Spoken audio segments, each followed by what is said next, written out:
In 1862, the British East India Company established the Calcutta High Court. It remains one of the 3 oldest high courts in India, an architectural monument to the arrival of the colonial legal system. For over 160 years, these halls have operated on rigorous standards of evidence. Every judgment delivered behind these arches is expected to rely on documented facts and the cold application of the law. Within this framework, the supernatural has no place. Under the law, ghosts and folklore carry no weight and offer no testimony. Yet, despite this foundation of reason, the court's modern history is punctuated by moments where the legal process halts at the edge of the dark. In November 2022, the court's administrative office received a set of formal papers that didn't involve a lawsuit or an appeal. They came from a paranormal investigation group called DOS. The petition requested an official overnight stay inside the court. The group wanted to use scientific equipment to investigate a specific area, Room 11, where multiple people claimed to have encountered something they couldn't explain.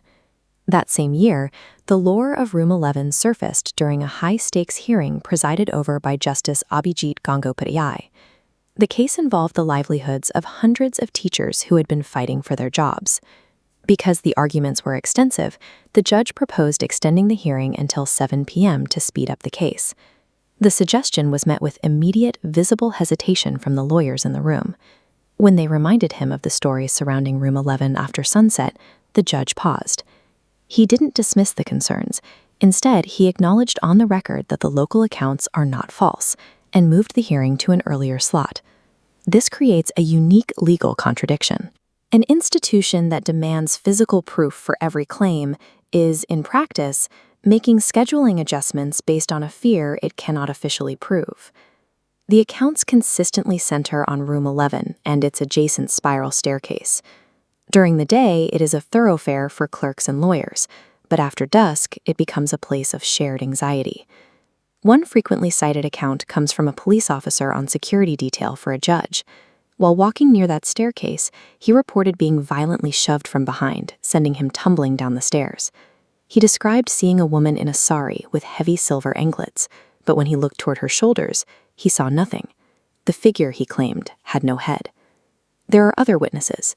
2 court clerks, Manmohan and Vajahari, were once finishing urgent files after 8 p.m. when the court was mostly empty. Vajahari left to use the washroom near the Room 11 staircase. When he didn't return, Manmohan found him unconscious on the floor near a water pot, having reportedly encountered the same headless figure. Across different witnesses, from armed security to administrative staff, the descriptions remain consistent: a headless woman, the sound of silver anklets, and the area outside Room 11. To find a potential origin for these stories, we have to look at the historical records from the turn of the 20th century, during the height of British rule. Records suggest a woman named Nistar, a sex worker from a local red light district, attempted to change her life. She planned to marry a businessman named Shalakram and leave her profession behind. Nistar petitioned the High Court for a legal remedy. She asked the court to strike the label of prostitute from her name, fearing the legal status would haunt her and her future family. Her plea was met with opposition from former clients and those who profited from the district. Ultimately, the court rejected her petition, refusing to grant her the legal fresh start she sought. Not long after the verdict, Nistar was murdered. Her body was eventually discovered in a state of advanced decomposition, and her head was missing. Because of the condition of the body, she was identified primarily by her clothing and the heavy silver anklets she always wore, the same details reported by those who walk the corridors of the court today. Urban legends often act as a secondary record for the people a society fails. When the formal justice system closes a door, the folklore of the city keeps the case open. In this view, the haunting of Room 11 isn't just a ghost story. It's a persistent reminder of a woman who came to this court seeking a new identity and was sent away to her death. This explains why the 2022 petition to investigate remains unanswered. To authorize a search for Nistar is to admit that the court's logic might be incomplete. By day, the Calcutta High Court is a place of cold, rational law.